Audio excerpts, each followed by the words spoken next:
Eh,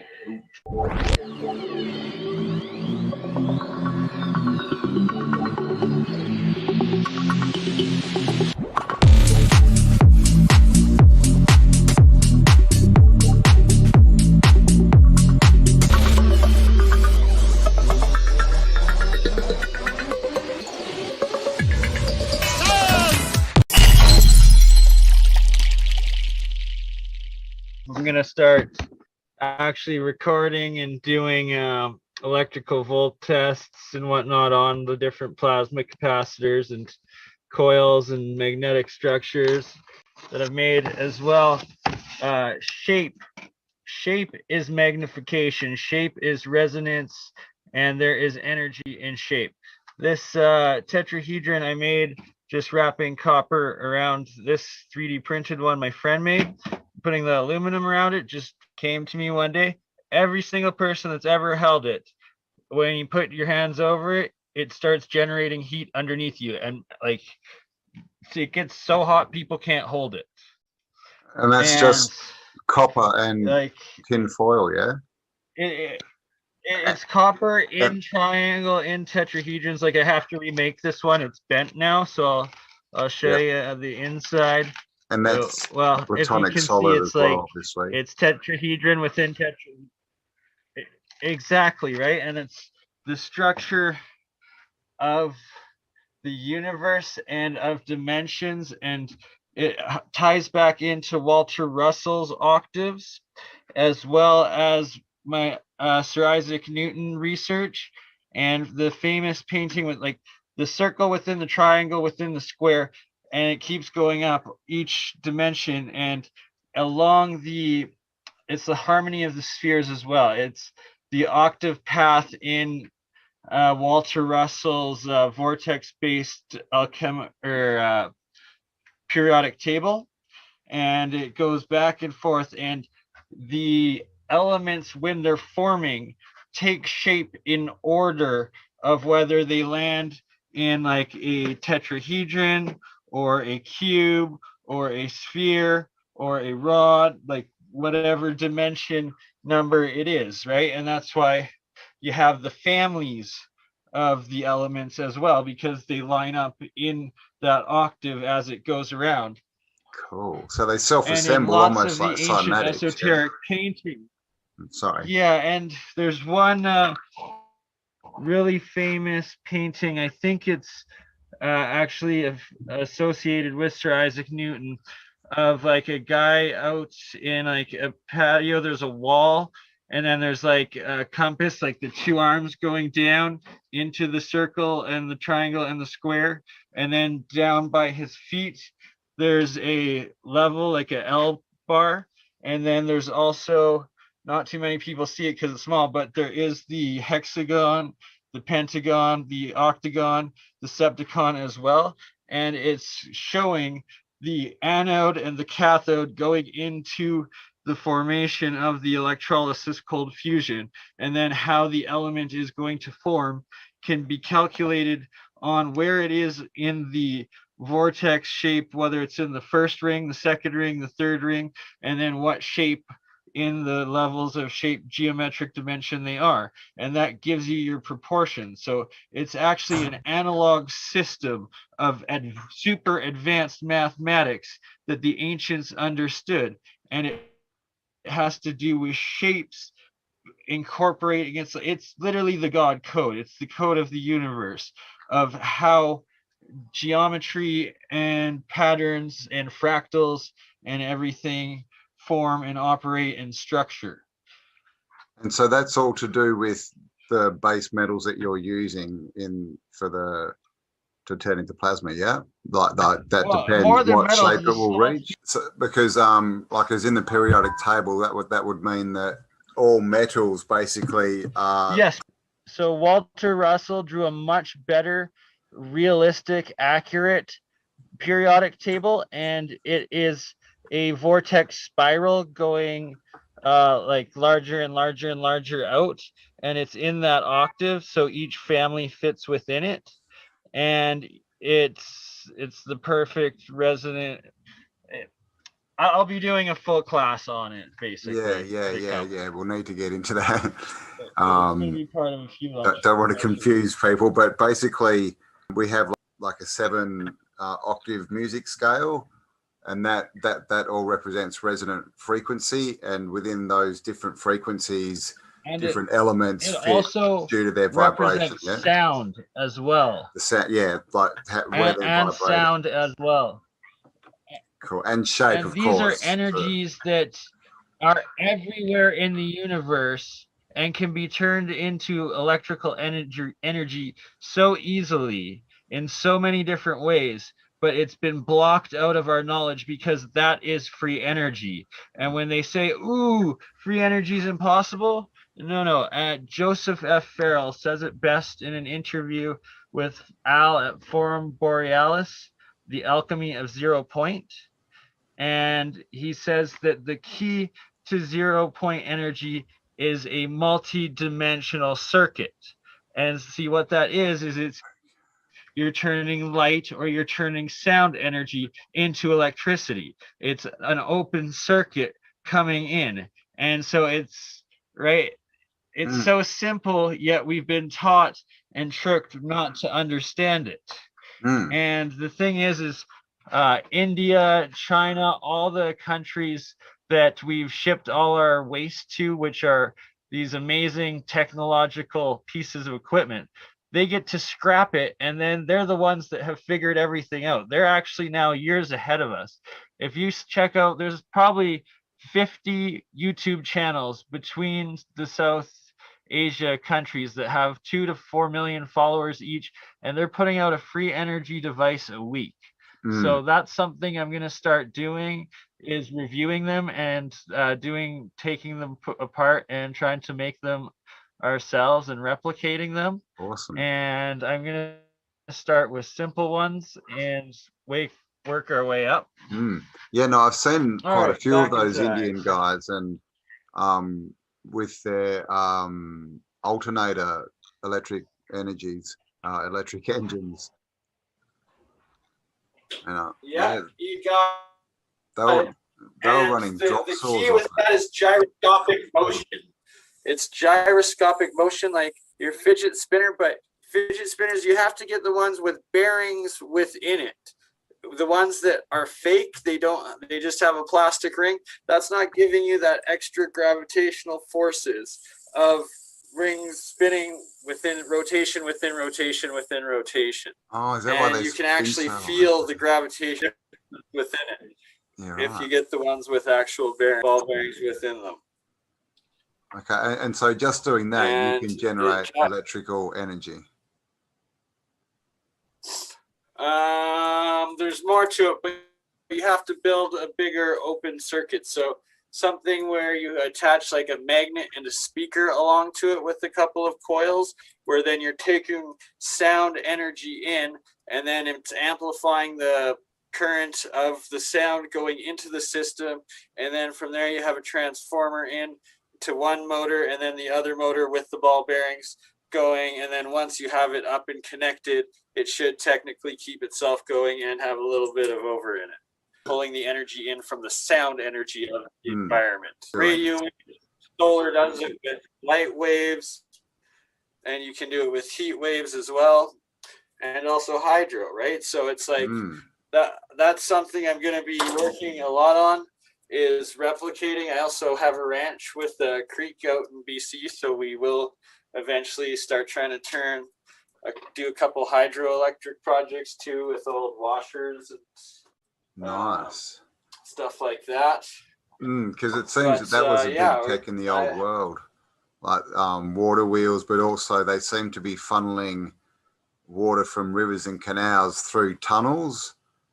We just can't find the tech that's at the end of the tunnels. It's all been ripped out, but and or also corroded away, right? If they had like copper from a while ago or iron from a while ago, and that's what I'm about to try to illustrate in Da Vinci's book here. Yeah. Let's have a look at the book.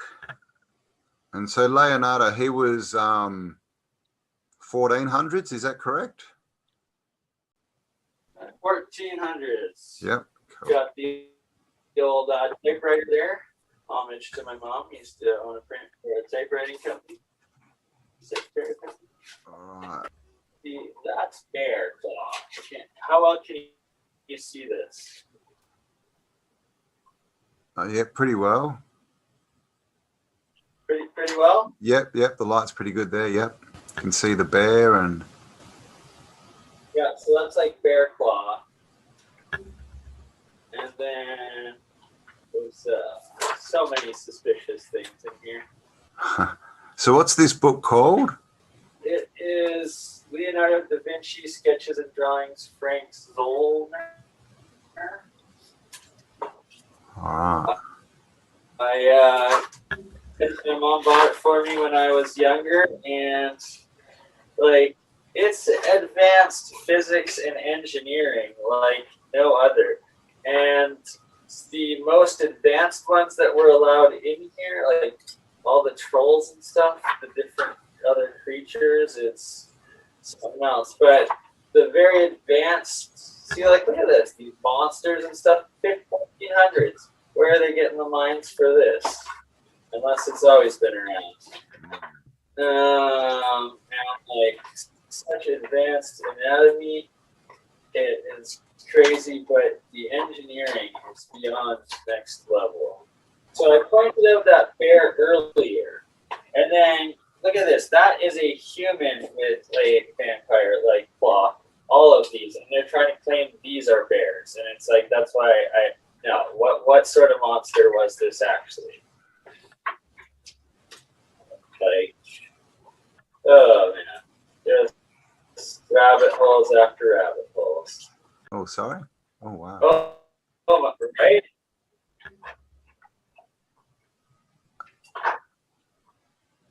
Very, very, very. It's just so detailed, isn't it? I mean, how is he even making these drawings? Because right? you know, it's pretty hard to isolate organs, isn't it? You know, especially without all the fluids and things.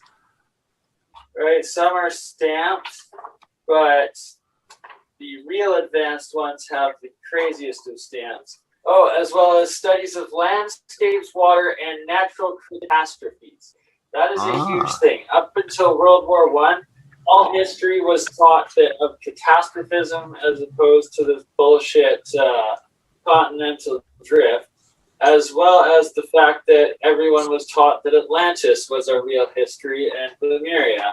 And I highly recommend everybody check out Michelle Gibson's new interview talking about the Moors and Lemuria and what used to be, as it is really, really amazing stuff and really helps connect the dots. But most of your viewers already know what's going on. Well, this is it. We've just been so disconnected from our past and from what we are, because this is a thing. Everything's energy, but we've been taught it's not. That's why so many people think all this is, you know, woo-woo and stuff. But right. And that reminds me of the conversation we have to have next time on the etherical plane, and that being the disk plane and going sideways and traveling through the portals during alignments, and that, you know, going to that upside down, going to the etherical disk, and that is how you, I guess, connect your consciousness into the other dimensions and realms. And it could also be how you can physically take yourself to the extended realms of the disk plane that we find, and essentially the Lord of the Rings in Middle Earth can have a whole new meaning and reality if you know where to enter the portal. Yeah, and get to the lands of the creatures. I'm definitely into that. And I can't help but think that this just reminds me of Florida and the Gulf, but I don't know. I could be completely wrong. So this is one right here of a star fort that it's, how good can you see this area? Yep, I can see it. Okay. So it, if you look at it,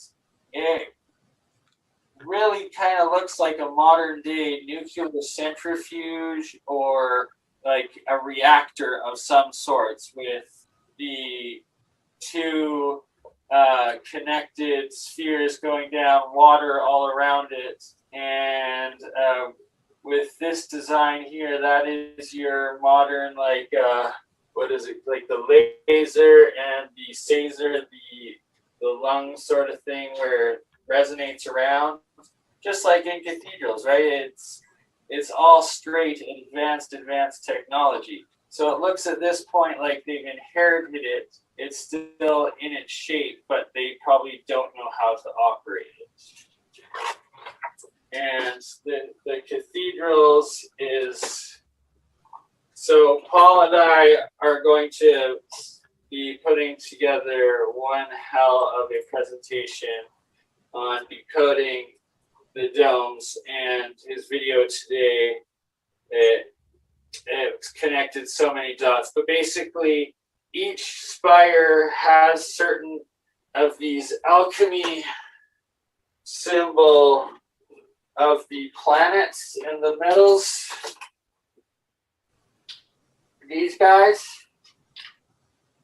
And I'm willing to bet that each one of the domes, so each symbol that's on top of the dome is also made of those same metals, and that the corresponding heavenly body's energy is somehow harnessed and used. And this could even be your portal technology of going to different planets when the alignments are there, for all we know.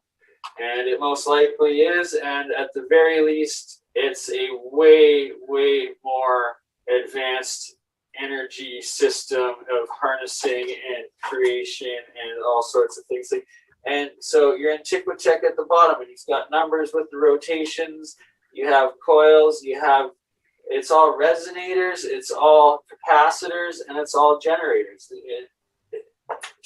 Entire dimensional technology everywhere. And right here, you see that is Can't see that. It's more it's technology. Your Caesar, your Caesar is a sound laser, and a laser you'll have to bring up in when you edit it the diagrams for it, but it's the exact same as what these are, and it ties into like Michael Tellinger's work in the stones circles throughout Africa. But cathedrals are even more advanced generator capacitors than what those are, and it's on an exponential level. And it's like the diagrams of these cathedrals, the layouts are the same sort of circuitry as you have in your laser like circuit board or your sound board.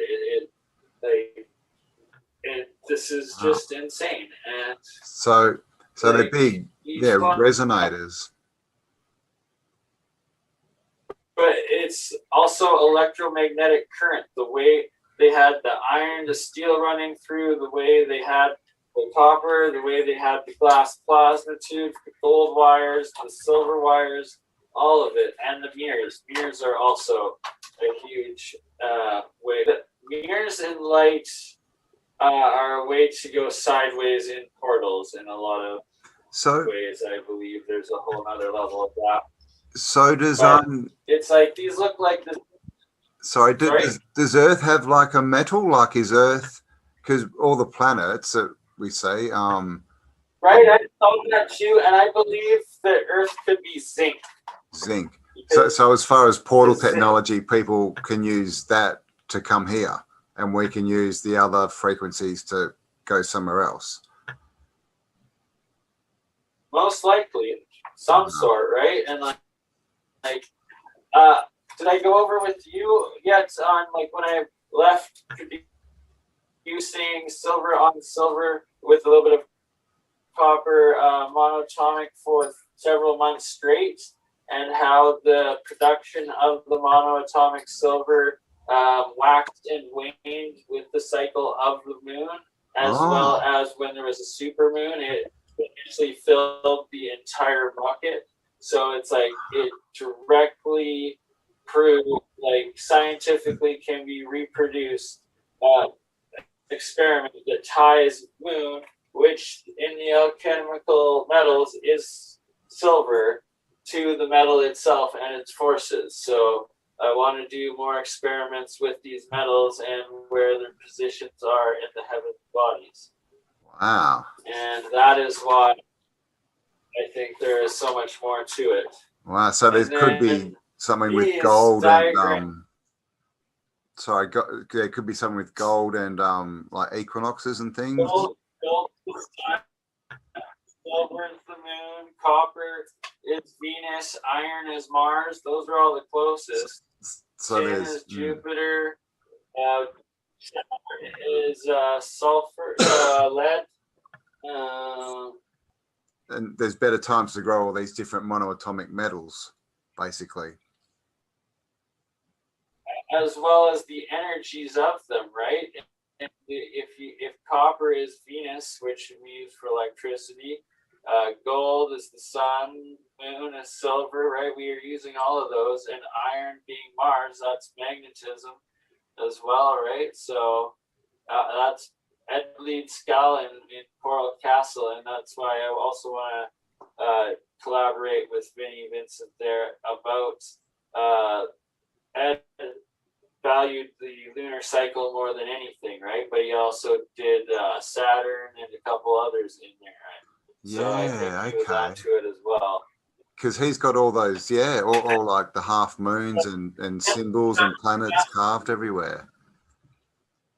Right, and that goes back to the thing about the metals being a actual vector graph on where the cycle is, on where the moon is, or where any of these planets are to the center. And like that right there, that's your electron, that's your disk, that's your first dimensional plane, it's everything. And then it's like, is it below the vector now when you're moving this way, or above or below? Does it go, you see what I'm saying? And then here on the vector, so it's like it's up in the very corner of this area of the vector. You get what I'm saying? How it's going up and down, and like with your geometric shapes, when you're doing these calculations, it's just even more of this advanced, crazy, ancient, but universal language and structure of everything. So that vector, is that almost like a figure eight kind of, like energies go down, then they come back up? And graph, I'm just talking about physics of like your X and Y, like here, boop, boop. And then it's like your force is positive or negative, up or down, right? Left or right. And so then it's like, depending what shapes you're including, that's going to give you different points of references in this vector, depending what you're calculating. And it's combining shapes on all these different like elements, symbols, energies, and everything, but it's just the structure of how the universe works. And kind of like phi and the Fibonacci code, as well as the Solfeggio frequencies and all the rest of it, right? And that's a whole nother class for another day. It is. Do we know what resonates at 432? I believe that. Oh, right, for metal. That's a good call, because that's probably the metal of Earth. I wonder if that is thing. We'll have to look into that, my friend. Yeah, cool. Which you also just reminded me. So the Daniel Nunes and those PoE vortex coils. They've reached out to me now, and we are going to be collabing on some experiments, and I'm going to be making some of their coils, and they're going to be nano coating some of their own, and we're going to cross research. And I encourage people to look into more of their work, and especially the growing benefits of these coils. combined with also looking into like Bokeshi Gans growing or Ormus growing, or Ken Wheeler there with Theory of Apophis and his magnetic structured water. Like whatever your viewers are most into, just try to make these waters and first test it on growing food for themselves, keeping it in their fridges to try to extend the lives, and doing controls and documenting it so more and more people can have access to this and self-initiate themselves into these sciences and technologies, because Definitely. it's so simple and it's there, but we just have to be the change that we all want to see and continue to I was just about to say that. together to do it, right? Definitely, definitely. Yeah, I was just about to say that. Yeah, and of course, I'll leave all the links to everyone that you've mentioned below for everyone to click on. So do go and check all these people out, support them. And we'll definitely be doing a show on how to set this all up and what you need to sort of set up and make your own monoatomic elements. Yep. Exactly. I'll get a better camera here in the next couple of weeks going, and more of a lab setup, but let's try to at least do a weekly chat. And Definitely. bring Awesome. some more people in. What, my friends? Yeah. Well, we'll get on to Paul and Michelle and try and hook up a time and Yeah, have that a for banter sure bit. is what we have to do. And like, because this right here, like this is so advanced engineering, and some of these look like actual magnetic generators and electric generators, and like this was 500, 600 years ago. Like, and this is just what we're allowed to see. I know of pictures that show 3 different overbalanced wheels that he has that some people in China have replicated that are all working. I guess call them gravity wheels or whatnot. But like, look at that. Are you telling me this is not electric magnetics? Yeah, Or, it's madness, isn't it? and there's some even where there's an emphasis on like the parts that it's like, okay, that is magnets, but it's very faded. Like it's been gone through and edited, and I gotta find a couple of these really crazy ones. Yeah, like so this one, like come on, that turned into a gravity wheel that works. And that's an explosion of some sort. Look at that explosion, like rocket technology on a boat. The famous possible UFO. And like this is electrogravitics at its finest. That is not like they claim these are weapons. Well, maybe electric plasma weapons. Yeah. Fascies and things. Oh, the world that's hidden from us, eh? They're stamped with like very, very official looking stamps. So it's like these have been gone through many different times on levels of what's allowed to be made public, still hidden behind walls. Yeah, right. Gotta love censorship, eh? Over and over, and it's like then people just become skeptic and they don't even believe it, and we're our own worst enemies. It's ridiculous. But the best thing is people are waking up, they're doing it themselves, and they're learning. This one, like that, definitely looks like electromagnetics. It's next level. It really, really is. Awesome. There's more. That's only book 1. I got number 2. But we'll do that next time. But yeah, I think we will. Yeah, we've already got a few minutes left, but cool. Do. Oh, wow. Oh, paintings. Nice. That's something else too, is painting. And I am just going to run back outside with you for the last 2 minutes to give you one more little look-see around. Alrighty.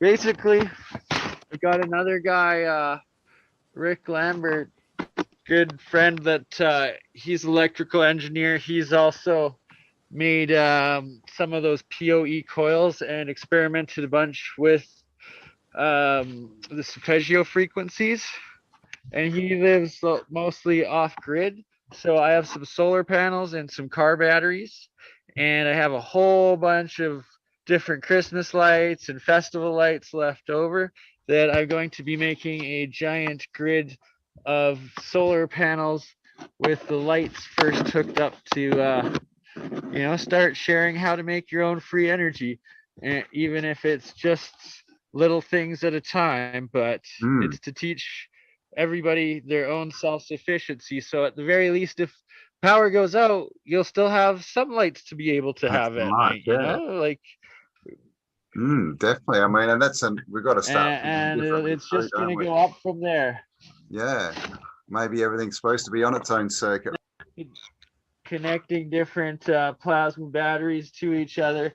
These are going to be filled. I literally have probably 20 different totes and coolers filled full of jars full of different electrical circuits and capacitors that I've made of these guys over the years. And we are going to do all sorts of crazy learning over the future of these lockdowns and be the change everybody needs and wants to see in this world. Definitely. Yeah, definitely. Let's use it to our advantage. Hey, we're all at home. Let's start tinkering and getting off the grid. Even if we can't, get out of the cities now, we can at least get off the grid a bit and start moving towards that world that we all want. Exactly. And as for conferences and stuff, I recommend people check out APEC on Saturday, anyone that's into physics and engineering, because they're all about anti-gravity, stuff like that. And also on that tech level, both Daniel Nunes and as well Vinny St. Vincent there. Cool. Yeah. Channels. Awesome. And I'm also going to be doing collabs right away with Olaf there, because he speaks Russian extremely fluently, and lots of the Russian channels now as well have been producing some good results with over unity experiments. So we're going to approach a few channels there and work together on probably those projects first. Cool. I've actually got a couple of Russian books. I might pass them across to you. You can send them to Olaf and see what he thinks of them. But also I was just going to say as well, if you're interested in this kind of stuff, guys, you don't need a degree or letters behind your name or anything. Just start getting into it, watch the videos, learn, be autodidactic, self-taught. And yeah, it's all like your name says, brother. Exactly. That's what we're all about. Yeah, like we said, together we'll all get there, suss this out and bring back the old world tech. So we just have to stop paying these parasites. Right? Stop waiting for someone else to do it and just pick up a wire and start coiling it. And start, grabbing any scrap bits of metal that you see lying around, copper, brass, all this kind of stuff. And we'll show you what to do with it. Also, batteries. Yeah, it's that easy, and we will teach you the ways to come in the coming weeks and months. And in the meantime, check out the links in the description. Awesome.